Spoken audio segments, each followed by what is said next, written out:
Feed All Monsters is a really simple to pick up and play puzzle game that got under my skin because as you progress through the 200 levels, more mechanics get dropped in and what seemed simple early on starts to become a little bit more chin-scratchery later. This game reminds me of the mobile game Lines slightly, the one where you would draw the lines out across like a grid and they wouldn't be able to cross over each other to get their start and end points. But you don't have start and end points here in this game. Instead what you're doing is drawing one of your three heroes' paths around the level with a grid system to feed monsters a certain required amount of meals.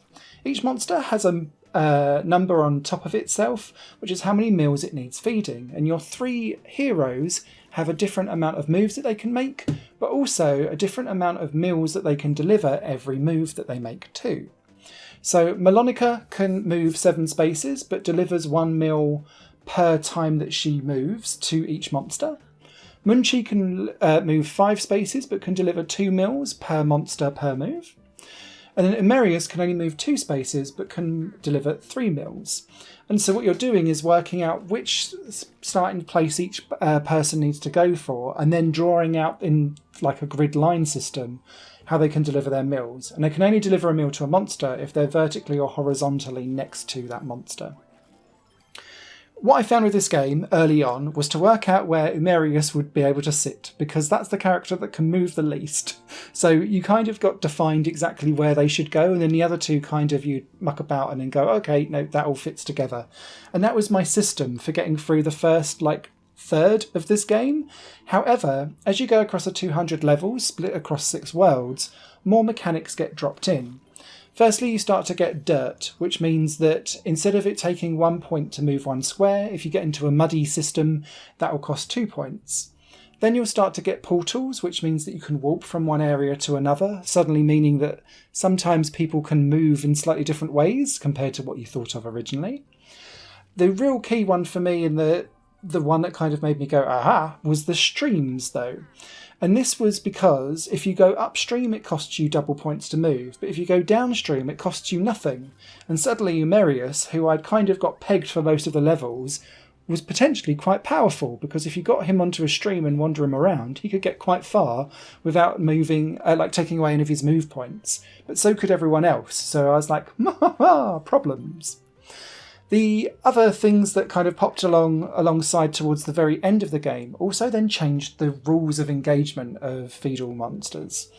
And that's an onigiri, which adds additional meals to a character, a speed carrot, which adds an additional move point to a character, and a frying pan, which comes along in the final world, which means that if you, at the end of your moveset, depending on what direction you're facing, you can then throw the last meal across the room, and it can go for a character and then hit the monster.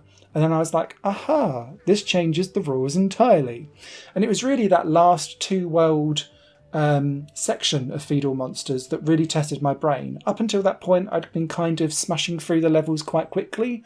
But that then kind of meant that I couldn't, in the last 2 worlds with those 3 additional power-ups, kind of made me go, I can't rely on my old systems anymore. I have to think much more about it. I really enjoyed this game, thoroughly engrossing, and I really loved the vibe and the aesthetic. Not only the pastoral colours and the way how the graphics are all designed, but the soft but playful and almost like soft play area soundtrack really lends a good vibe to this game too. Outside of that, as you feed different monsters, you also get photos of them, which can then go into your collection gallery, where you learn a little bit more about all the different slimes and weird monsters that you've been feeding across the game. The only negative that I'd have to say about this game, and it's a very tiny one, and that's that the difficulty curve kind of goes up and down like a mountain range, really. And it's because it drop feeds back in again very basic, simple levels where there's no power-ups or no portals, mudslides, river currents or anything like that. So then you're sat there going, these levels are really easy because it's back to level 1 standard of stuff. Whereas For me personally, where I found the most difficulty for this game was where it had multiple different game mechanics all at play at once, because you almost had a process of elimination, and what Feed All Monsters does quite well is it drops in several different mechanics and you don't need to use them all, but they're there to put you off the scent of what the real answer is. And, quite nicely, you can complete levels sometimes in multiple ways, only slightly, but it can be done. And so, yeah, I thoroughly enjoyed myself. For a budget price point, this is a easy recommendation and a good pickup for anyone that likes that casual vibe in their puzzle gaming. If you do get stuck in this game, the hint system is also quite rewarding too, because what it does with the hint system is it tells you where to drop one of your characters, but it doesn't tell you what the move set that they need to then do next. But often that's enough of a guide to help you then complete the level, so you still get that satisfaction of getting the level done at the end. Thumbs up from me. It took me about 4.5 hours to complete this, but it was one of those ones where I started and was like, 3 a.m, oh dear. And had to go to bed afterwards, but a very happy, proud man that I'd got to level 200 and done the game. Higher Plane Games is part of the Higher Plane Network, a completely independent media outlet supported by people like you. The goal is to create the best possible content that cultivates a richer indie scene for games as well as music and entertainment. To find out more and to get involved, visit patreon.com/higherplane-network. Your support makes all the difference, and in return you'll gain access to bonus content and downloads. Thank you for watching.